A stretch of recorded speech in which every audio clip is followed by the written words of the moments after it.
El día de hoy tenemos un tema bastante sensible. Vamos a hablar sobre las tendencias suicidas y vamos a hablar sobre este tema desde un enfoque que es cultivando la compasión. Y vamos a ver de qué se trata más adelante, especialmente cuando empecemos a compartir historias. Hay varios que quieren compartir historias sobre lo que han vivido desde lo que es una tendencia suicida y que en un momento vamos a hablar un poco sobre de qué se trata, a qué le llamamos tendencia suicida. Entonces es muy importante para este tema que es tan sensible traer la energía de la compasión hoy, en este momento. ¿Cómo podemos traer esa energía de la compasión? Pues hay varias maneras. La primera forma como nosotros podemos traer la energía de la compasión a lo que vamos a hacer a continuación y en cualquiera de nuestras actividades es a través de nuestra atención. Prestar atención plena, por ejemplo, a lo que nos van a compartir algunos de nuestros compañeros, amigos, personas que nos están acompañando por primera vez. Esa es una forma, un regalo que hacemos a las personas cuando podemos prestarle toda nuestra atención, especialmente en el mundo de hoy en día que nos ofrece tantas distracciones. Pero otra manera como podemos traer esa energía de la compasión a este momento es a través de nuestras palabras. Sabemos que incluso para un tema tan sensible como es la tendencia suicida, a veces las palabras que nosotros escuchamos de nuestros amigos, de nuestros familiares, incluso de los especialistas que visitamos, pueden ser palabras muy duras, pueden ser palabras que nos precipiten muchísimo más en el agujero, en ese hoyo muy profundo, en ese pozo oscuro. Y eso lo conseguimos a través de las palabras. Pero a través de las mismas palabras podemos crear una energía muy bonita de compasión. Así que la invitación en este momento es a que podamos cultivar esa compasión a través de la atención plena, a través de nuestras palabras. Como les dije hace un momento, algunas personas nos van a contar sus historias y ahí sobre todo va a ser muy importante poder tener esa energía de la compasión presente. Y yo les voy a pedir que todo lo que tengan como preguntas de la charla inicial, ustedes lo pueden anotar en el chat para revisarlo al final de la charla. Es una charla muy breve que creo que les va a servir de base para compartir sus historias, para hacer preguntas, para reflexionar sobre su propia condición o situación, o para reflexionar sobre la situación con familiares, con amigos. Entonces primero vamos a comenzar con una charla muy breve. El título de esta charla es Tendencia Suicida, cultivando la compasión, que es el enfoque desde el cual personalmente trabajo la tendencia suicida con las personas que veo en mi consulta. Y estos son los temas de esta pequeña charla. La primera es ¿qué es la tendencia suicida? Luego vamos a ver algunas estadísticas interesantes sobre el suicidio en Colombia, que creo que va a ser un dato que puede también servirles mucho o inclusive hasta sorprenderlos un poco. Vamos a tocar un tema controversial. La tendencia suicida es anormal y les voy a preguntar a algunos de ustedes qué piensan. Y finalmente, para concluir la charla, ¿qué podemos hacer si tenemos tendencia suicida? Así que vamos a empezar con lo primero. Tendencia suicida no se trata únicamente del intento de suicidio como tal.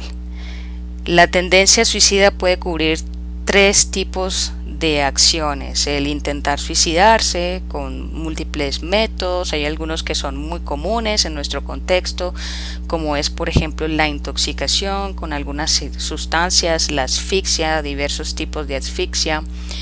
Pensar en el suicidio es otra forma de manifestación de la tendencia suicida, especialmente cuando es recurrente.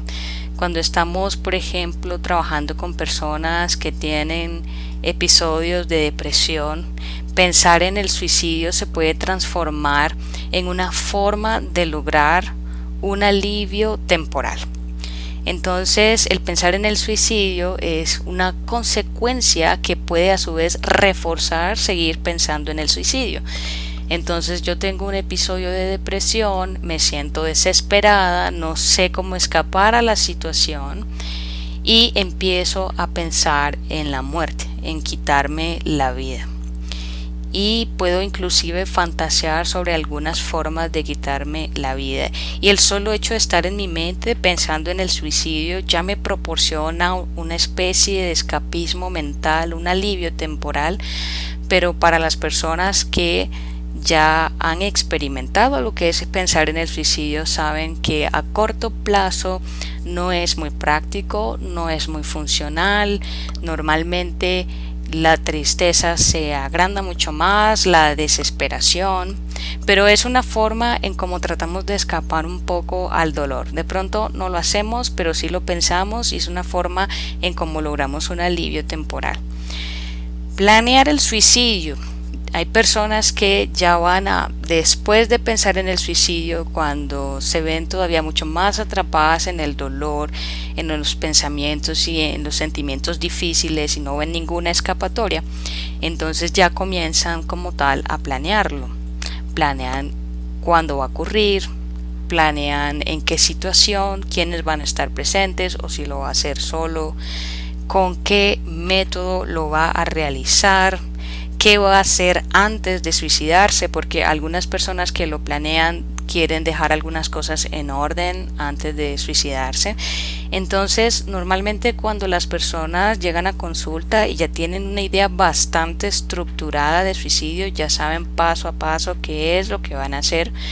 Usualmente los que trabajamos con las personas que presentan esta tendencia suicida, les planteamos la posibilidad de una hospitalización, porque sabemos que en cualquier momento puede saltar de la planeación al intento de suicidio.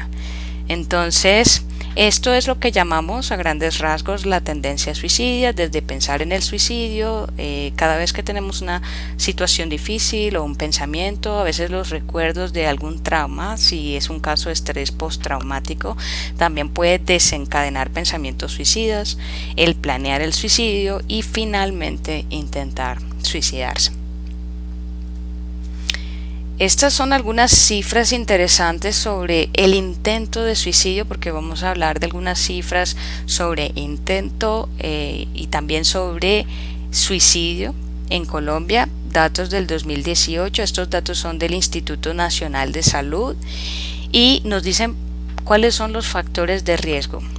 Tenemos aquí un total de 28.615 casos y vamos a ver en porcentajes cuáles son los factores de riesgo. Como factor de riesgo número 1, trastorno depresivo. Si ustedes sufren de depresión, si conocen a un amigo o un familiar que sufre de depresión, pero de pronto hasta el día de hoy jamás ha comentado que ha pensado suicidarse o que tiene una idea estructurada de suicidio, en todo caso hace parte del grupo que tiene un factor de riesgo, porque las personas con trastorno depresivo tienen mayor probabilidad a tener una tendencia suicida y de saltar del pensamiento, saltar de la planeación al intento. Entonces esto es un dato muy importante que hay que tener en cuenta. Les recuerdo que si tienen preguntas las pueden ir anotando en el chat para abordarlas al final de la charla. Otro factor de riesgo muy importante es tener el plan, es tener la idea estructurada de suicidio que les comentaba anteriormente.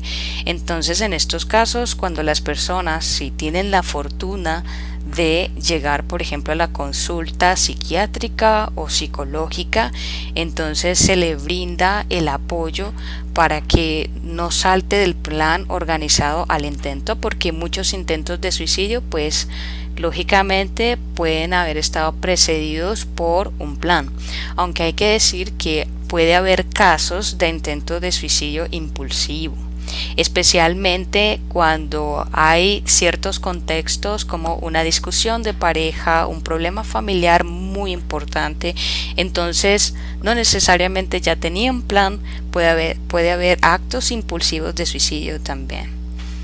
Entonces, los dos primeros serían el trastorno depresivo, que representa el 23.2%, el plan organizado, que sería el 7,2%. Tenemos otros dos muy importantes, que son los antecedentes familiares de conducta suicida, cuando en la familia ya ha habido otros que han intentado suicidarse. Viene siendo también un factor de riesgo, especialmente si de pronto la persona lo presenció o fue alguien muy cercano. También tenemos como factor de riesgo cuando hay antecedentes de violencia o de abuso. Y para el 2018 la estadística está diciendo que cuando hay estos antecedentes, pues tenemos 1.481 personas que intentaron suicidarse. Entonces también esta estadística, este factor de riesgo, pues nos está hablando acerca de la importancia que tiene el poder prevenir la violencia y el abuso en los hogares. Esto lo podemos hacer desde la psicología, por supuesto, y ahí es donde el psicólogo educativo también cumple una labor muy importante en las escuelas, porque sabemos que los casos de abuso son a veces más numerosos de los que pensamos, porque las denuncias son las contadas, las que únicamente nosotros sabemos que hubo una denuncia y podemos a partir de ahí extraer una estadística, pero el número real es algo desconocido. Entonces, desde las escuelas hay campañas, desde las escuelas hay psicoeducación para que las familias sean conscientes de la importancia de prevenir la violencia, de buscar tratamientos. Y por ejemplo, entre los familiares tenemos personas que tienen también una tendencia a la violencia, a la agresividad, y el abuso pues sí es un tema también muy sensible, muy delicado, porque en muchos hogares esto es parte de un secreto familiar. De pronto uno de los hijos o hijas está siendo abusado, puede ser por un familiar, puede ser por un mismo papá o mamá, por un amigo de la familia, y en el momento en que esto se conoce o se descubre, empieza la cultura del secreto, no se va a decir nada, no podemos comentar, y por lo tanto no acuden a un profesional. Y algunas de estas personas entonces ya son personas que están en riesgo para un intento de suicidio. Tenemos otros factores como es el abuso del alcohol, el trastorno bipolar, algún trastorno de personalidad y la esquizofrenia. Pero también tenemos un largo porcentaje sin especificar, el 46.3% nos dice no se especifica. Así que tenemos un número bastante grande, importante, de personas que han intentado suicidarse dentro de los que han acudido al sistema de salud, pero probablemente es un número mucho mayor. Yo conozco personas que jamás han acudido, por ejemplo, al servicio de salud y han tenido intento de suicidio, así que sabemos que el número es más grande.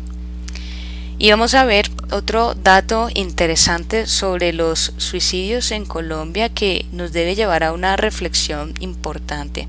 Aquí podemos ver en esta columna el grupo de edad y podemos también ver los casos y los porcentajes para hombres y mujeres, pero vamos a concentrarnos en el total.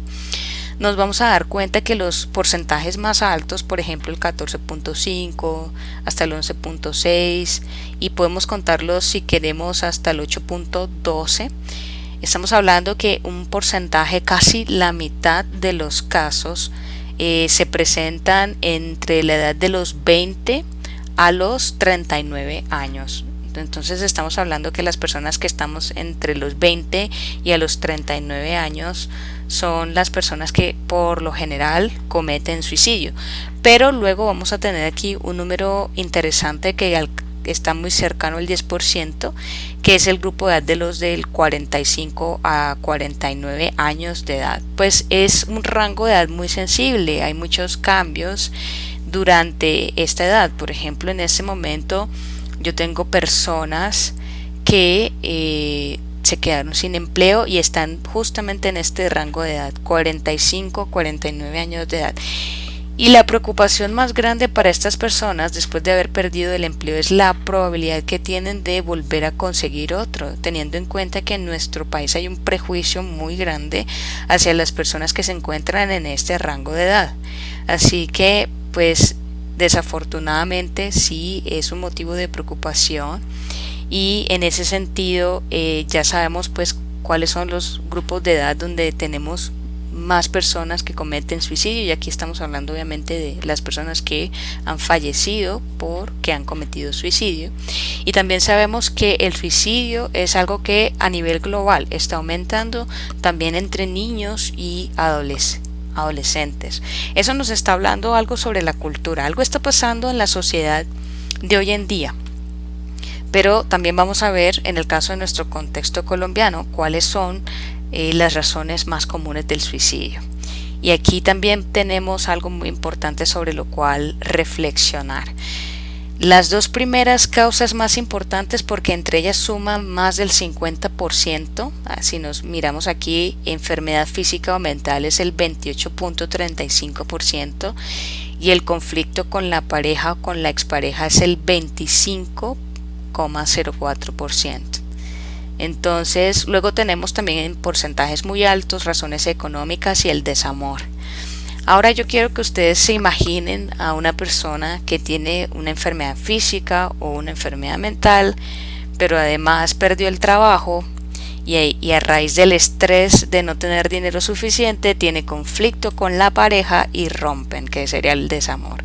Estamos hablando de una persona que en general está en mucho riesgo porque básicamente tiene todas las razones para eventualmente cometer suicidio.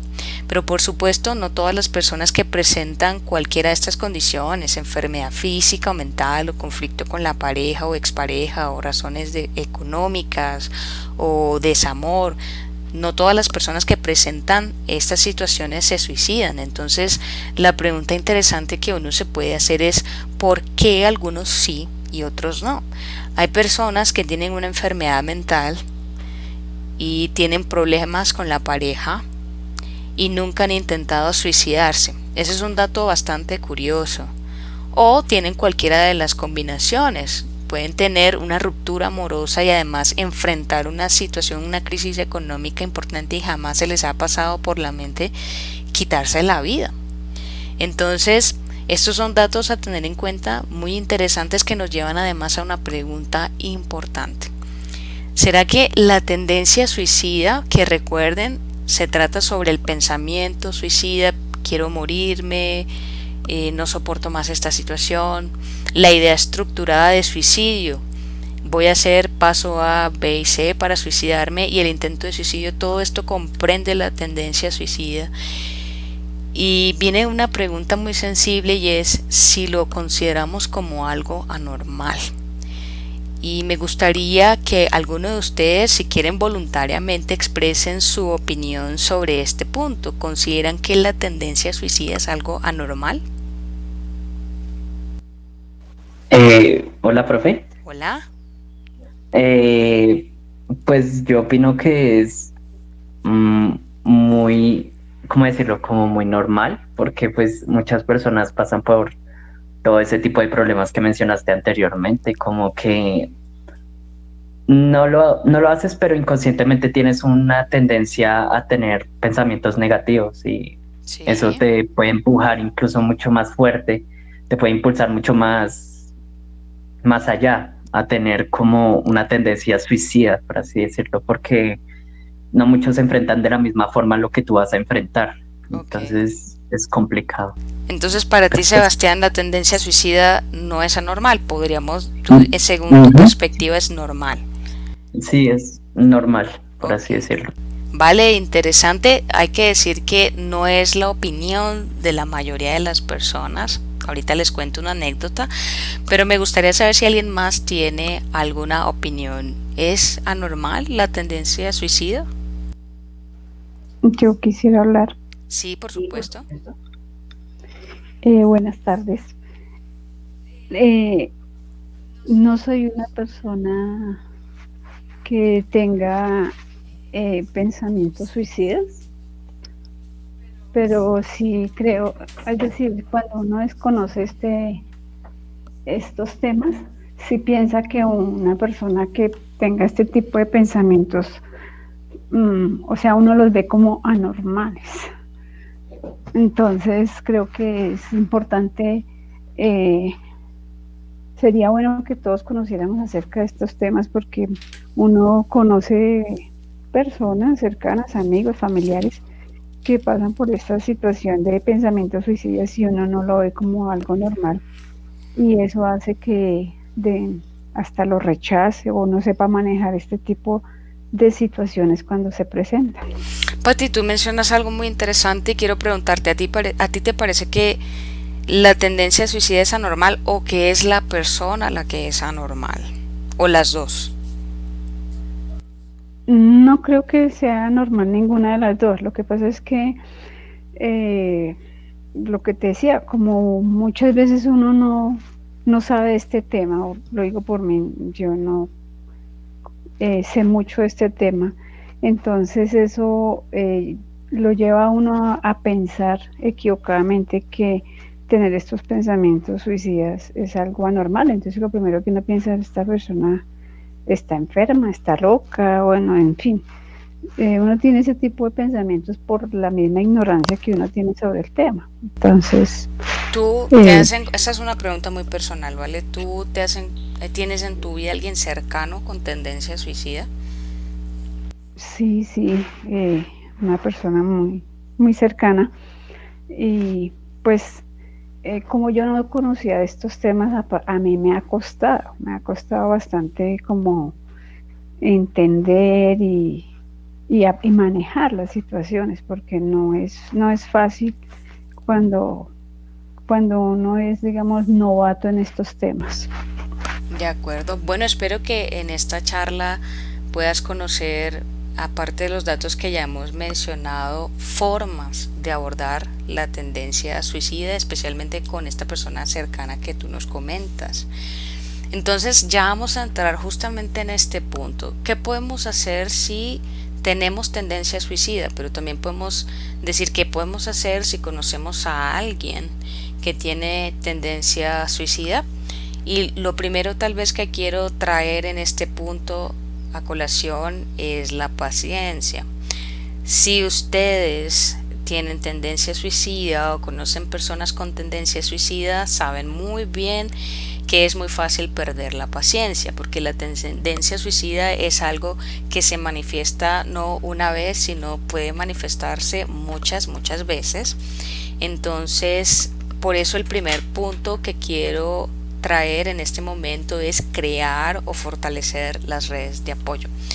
Cuando nosotros hemos tenido en nuestra consulta personas que son completamente solas en el sentido de sí tienen familiares, sí tienen amigos, pero no tienen confianza con los familiares, no tienen confianza con los amigos, o de pronto ya han intentado abrirse, contar su experiencia, y es muy común que lo que reciban son críticas y juicios y frases que empeoran la situación. Y les voy a dar ejemplos de algunas frases. Pon de tu parte, esa es una clásica. Pon de tu parte. Y esta es una frase que la vamos a escuchar muy a menudo con nuestros padres, y de pronto los que se han abierto con sus abuelos con más razón, porque en las generaciones de nuestros padres, de nuestros abuelos, eran generaciones donde todavía no había una cultura muy abierta de poder explorar las emociones y hablar sobre lo que sentimos con los demás, menos si eres hombre. Casi que es una cosa tabú, ¿no? Entonces era la frase de oro, y es la frase que todavía se sigue usando hoy en día, muy seguido. Pon de tu parte, es una frase muy común. Pero si tú sufres, por ejemplo, de diabetes y se te sube el azúcar, tú no escuchas que nadie te dice pon de tu parte, porque las personas son conscientes que no depende de ti. Si sufres de hipertensión, nadie te dice pon de tu parte, pues claramente en todas las enfermedades como la diabetes y la hipertensión, poner de su parte equivaldría a algo así como tómate los medicamentos, ¿no? Pero cuando hablamos de algo que está ocurriendo en nuestra mente, que es el motor de la voluntad, entonces ya esa frase pon de tu parte no sirve, porque el motor de mi voluntad no está funcionando adecuadamente. ¿Qué significa poner de mi parte cuando yo, por ejemplo, tengo un episodio depresivo? Estoy en la cama, ni siquiera me levanto a duras penas para ir al baño, no como, no duermo. Entonces esa frase es una de esas frases que desafortunadamente generan dolor o aumentan mucho más el dolor. Otra frase que puede ocurrir en algunos casos es como bueno, es que esto es una enfermedad, es algo anormal, como lo que hablábamos anteriormente. Esto es una enfermedad, esto es algo anormal. Sebastián había comentado que no le parecía que era algo anormal. Patti nos había dicho que muchas veces se piensa que sí, que es algo malo, que es algo anormal. Pues yo les voy a comentar desde el modelo de la terapia de aceptación y compromiso.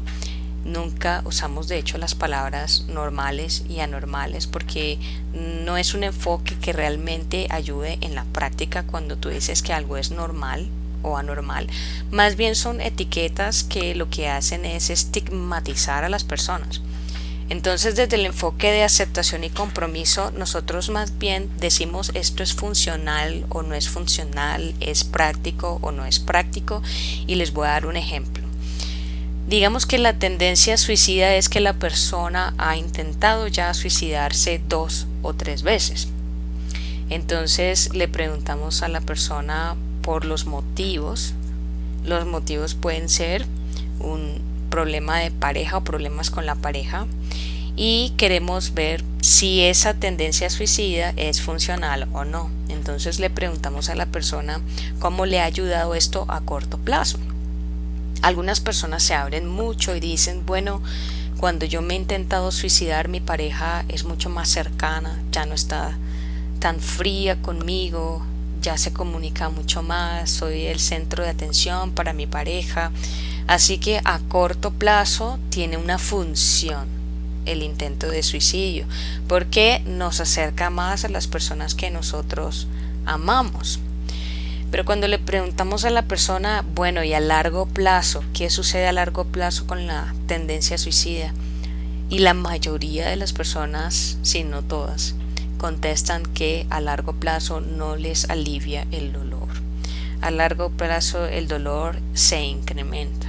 A largo plazo, si es el ejemplo de la pareja, nuestra pareja sigue igual, vuelve a adoptar los mismos comportamientos o inclusive ya nos acusa de ser manipuladores, porque cada vez que queremos la atención amenazamos con quitarnos la vida o tenemos tendencia suicida.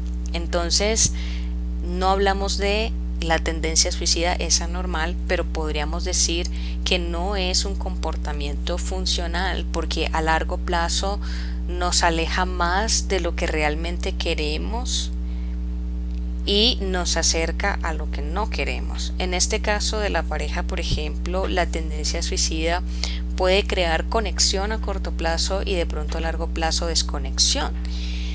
Pero en algunos casos la tendencia suicida ha sido una forma de como prender la alarma en una familia y empezar a trabajar más en algunos valores como la compasión, como el amor, la comunicación. Entonces esto nos lleva al siguiente punto, que es cultivar la compasión. En el mundo de hoy es muy difícil cultivar la compasión. Empecemos por decir que estamos criticándolo absolutamente todo. Si ustedes son de las personas que de pronto están suscritos a algunos canales donde hay youtubers muy esmerados o inclusive simplemente les gusta ver videos de sus actores, actrices o celebridades favoritas, pues se van a dar cuenta al ver la sección de comentarios que las personas son muy crueles. Y la crueldad pues es más fácil de practicar que la compasión porque es totalmente anónima. Entonces las personas están en YouTube, por ejemplo, haciendo críticas impresionantes a todo tipo de personas desconocidas, ¿no? Es una forma de práctica de crueldad masiva que nos han permitido las redes sociales, YouTube, otras herramientas, y esto no es para decir que estas herramientas sean malas herramientas, es el uso que estamos haciendo de ellas que no es muy bueno. Tenemos también el fenómeno del bullying, que es completamente opuesto a la compasión. En el colegio, sobre todo ahora, no lo vi tanto en mi época, no sé si alguno de ustedes fue víctima de bullying, pero en el colegio se practica el bullying y cualquier persona por cualquier motivo es víctima de esta práctica. Entonces, si tienes acné, si tu color de piel es diferente, si tus padres no tienen dinero y de pronto tú no tienes la ropa de última colección, etcétera, bueno, eres objeto de mucha crueldad. Entonces se puede presentar en el colegio, se puede presentar virtualmente, también se puede presentar en el hogar. Entonces en el hogar esto se puede presentar de muchísimas maneras. Hay personas que venimos de hogares, por ejemplo, donde nuestros padres eran muy responsables y traían a la casa los alimentos y había lo básico, lo necesario para vivir muy bien, y también se preocupaban por nuestros estudios y demás, pero de pronto había maltrato físico o psicológico y en general no había espacios de diálogo ni espacios de comunicación. Entonces estaba el niño o la niña creciendo en completa soledad, viviendo por sí solo o por sí sola muchas dificultades que implica el ser niño o el ser adolescente. Entonces no hubo compasión en el hogar.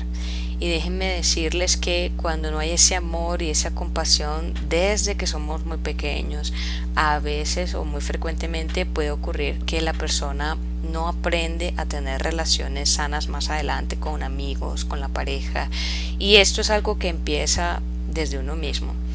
Si uno no puede ser compasivo con uno mismo, es muy poco probable que seas compasivo con otra persona. Si tú no practicas el amor a ti mismo, es complicado que lo practiques hacia otra persona. Y déjenme ponerles ejemplos de cómo es lo contrario de la compasión y ser cruel con uno mismo. Si tú eres de las personas que te ves al espejo y te das duro porque no te ves como lo que se considera en la sociedad el estándar de belleza, si de pronto te has desarrollado o tienes un problema de acné, o de pronto pesas unos kilitos de más, un poco más de lo que te gustaría, porque hay personas que están dentro del peso normal pero quieren ser un poco más delgadas porque sabemos que en la sociedad eso es apetecible. Entonces nos sentimos mal con nosotros mismos y en vez de cultivar ese amor, esa compasión hacia nosotros mismos, nos damos unos golpes terribles porque no nos vemos bien. Miramos al espejo y vemos a una persona fea, desagradable, por debajo del promedio de pronto. Esa es una manera en que nos estamos maltratando, pero hay muchas otras. Por ejemplo, para los que son estudiantes, si tienen dificultades y de pronto tienen compañeros a los que les va mejor, empiezan a compararse con ellos. Entonces, ¿por qué no puedo ser tan buen estudiante? ¿Por qué no me va tan bien?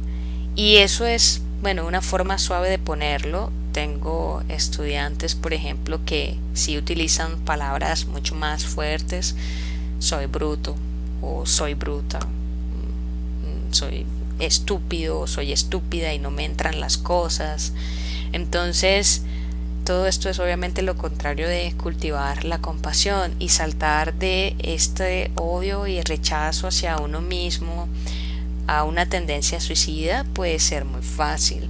Entonces cultivar la compasión viene siendo uno de esos elementos importantes cuando queremos nosotros mismos cuidarnos si tenemos tendencia suicida, porque hay que decir que las personas que enfrentan la tendencia suicida también pueden desarrollar una capacidad de cuidarse, de darse amor, de darse compasión. Claramente en el momento de crisis es muy difícil, pero si lo van haciendo a lo largo de los momentos cuando no hay crisis, puede ser un poco más sencillo salir de la crisis o enfrentar la crisis.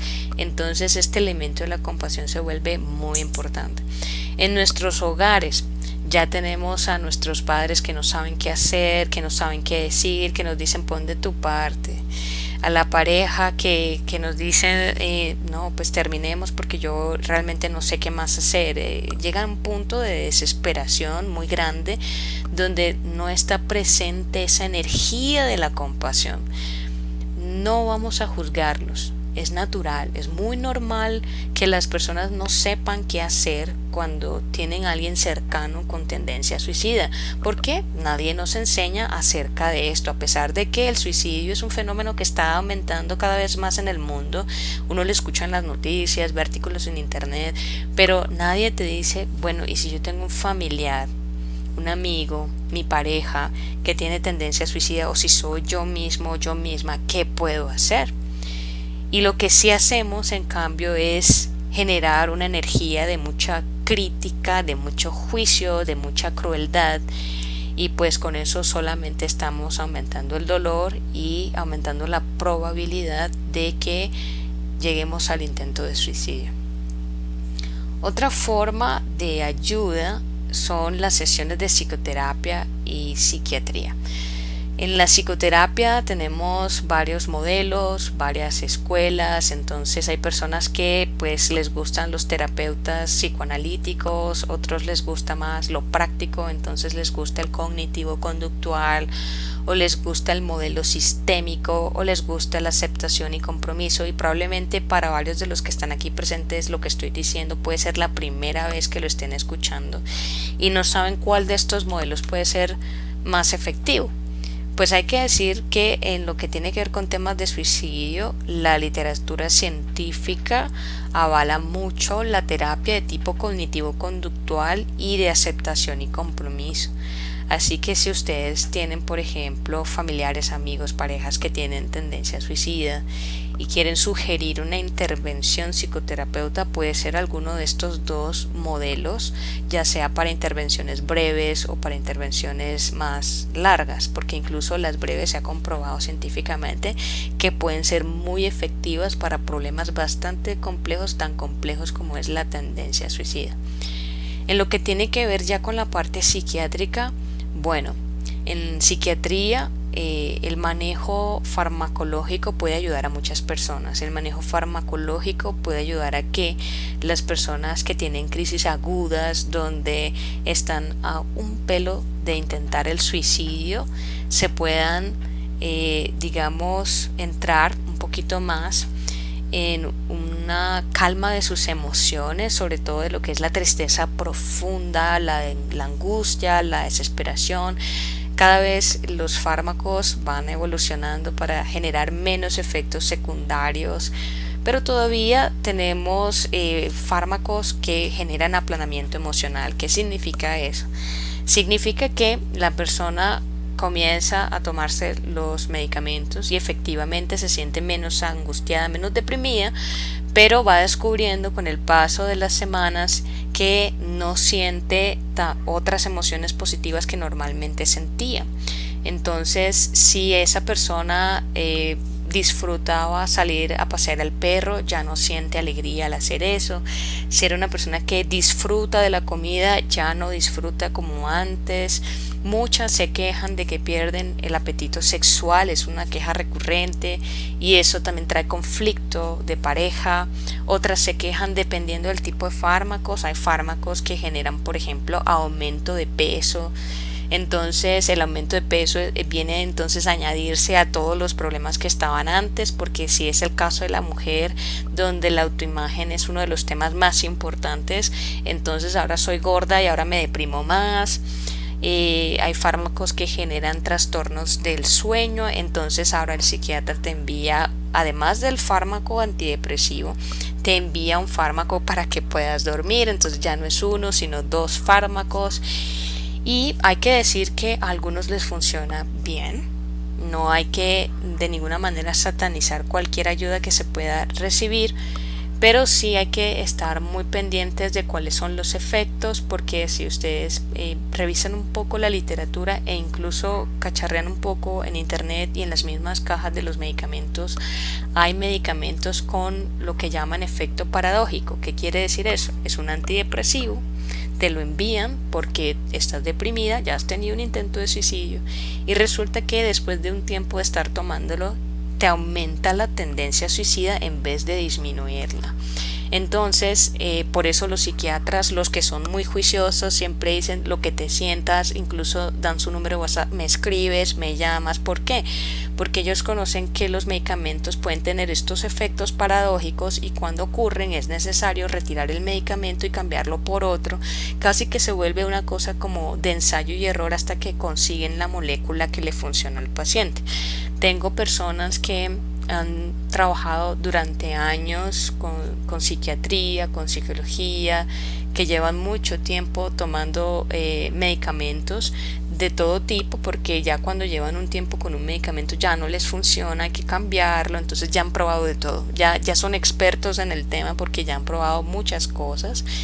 Y están también los que han intentado ensayar con los medicamentos y definitivamente sienten que no les va a funcionar por el aplanamiento emocional que les genera y los abandonan y prefieren más bien hacer cosas como la psicoterapia o intentan cosas como yoga, meditación, el hacer ejercicio. Hay muchas estrategias que pueden servir para la tendencia suicida, pero hay que decir que hay personas que viven muchos años con la tendencia suicida, o sea, intentan todas estas cosas, tienen buenas redes de apoyo, han fortalecido el músculo de la compasión hacia sí mismos, van a psicoterapia, han ido a psiquiatría, han pasado 10, 20, 30 años y todavía siguen poniendo en práctica todas estas cosas porque hay tendencia suicida. Entonces una pregunta importante es, ¿y entonces quiere decir que nada de esto funciona? Sí funciona,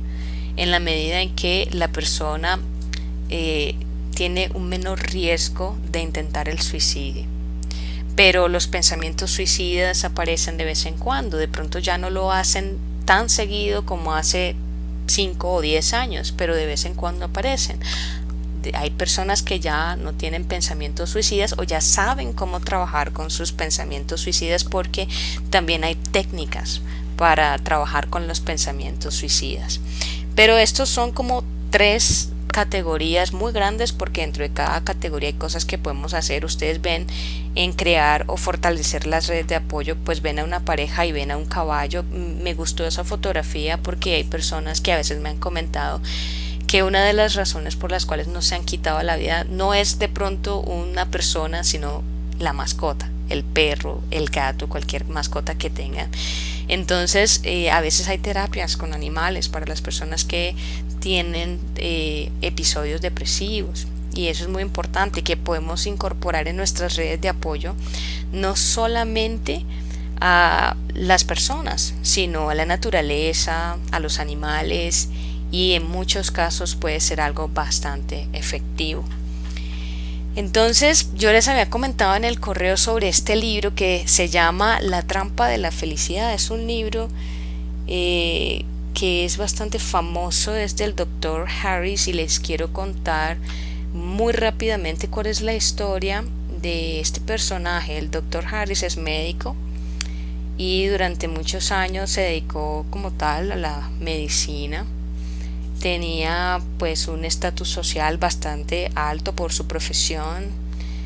Había logrado lo que socialmente uno considera son las metas, ¿no? Tener prestigio, ganar muy bien, que la gente te respete, que la gente te alabe, que vivas en una casa muy bonita, en fin, todas aquellas cosas que a lo mejor muchos de los que estamos aquí estamos diciendo, cuando yo tenga eso, entonces voy a ser feliz.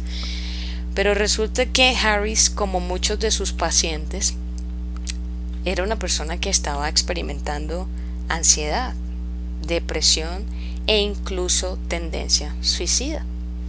Entonces él ve que sus pacientes presentan esto, que él mismo lo presenta, se empieza a cuestionar, pero ¿por qué si yo ya he logrado todo lo que la sociedad me ha dicho a mí que me va a dar la felicidad? ¿Por qué no soy feliz? ¿Por qué no me siento feliz? ¿Por qué he llegado al punto de tener una tendencia suicida? Entonces empieza toda una búsqueda que da como resultado un giro impactante en su vida. El Dr. Harris hoy en día es terapeuta del modelo de aceptación compromiso, también es profesor de este modelo. Yo me he formado con este doctor y pues la verdad es que es una persona muy afable, con la que es muy divertido aprender, y nos ha traído este libro muy fascinante sobre la trampa de la felicidad. Está asociado al tema que estamos tratando en este momento porque muchos de los que han experimentado una tendencia suicida en algún momento en la vida han pensado: yo sería feliz si tuviera, si alcanzara, si lograra.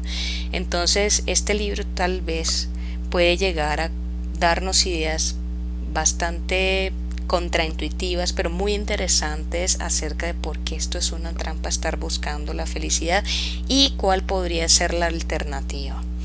Entonces, yo lo que les propongo para esta lectura recomendada es un libro que me gustaría que tuviera cualquiera que estuviera interesado en explorar lo que es la trampa de la felicidad. Es que esta primera charla que va a estar en YouTube, ustedes puedan hacer en la sección de comentarios, contestar estas dos preguntas. La primera: ¿qué acciones realizarías para poner en práctica la compasión hacia ti mismo o hacia ti misma? Y la segunda: ¿qué acciones realizarías para poner en práctica la compasión hacia una persona con tendencia suicida? Son dos preguntas muy importantes. Como les dije al comienzo, hay varias maneras en que podemos practicar la compasión, pero hoy en día estamos en la cultura de la crueldad total.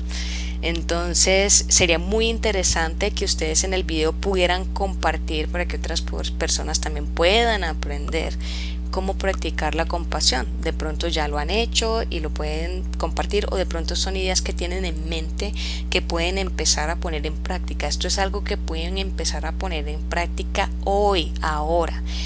Y ahora especialmente porque vamos a tener el espacio para contarnos historias sobre tendencia suicida. Como les dije al principio, es muy importante que podamos traer la energía de la compasión a este momento tan importante para las personas que nos quieran contar acerca de su experiencia.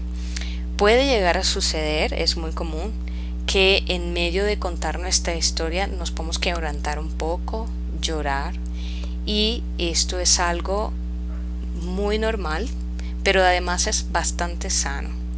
Cuando yo he tenido personas que tratan como de controlar el llanto y de controlar como ese momento de quebrantarse, de sentirse triste, entonces yo les he dicho previamente que eso sería como: usted tiene un gas y quiere hacer que el gas salga, pero lo retiene durante horas y al final termina súper enfermo de los intestinos. Entonces retener las emociones es una práctica bastante dañina, como retener un gas. Entonces por favor no lo hagan. Si ocurre y yo me doy cuenta que por ejemplo ya es muy difícil de manejar esa emoción difícil, entonces es posible que yo intervenga para que la persona haga alguna actividad que le pida, no para que deje de sentir, porque no es el objetivo, sino todo lo contrario, para que esté en pleno contacto con la emoción que esté sintiendo en ese momento.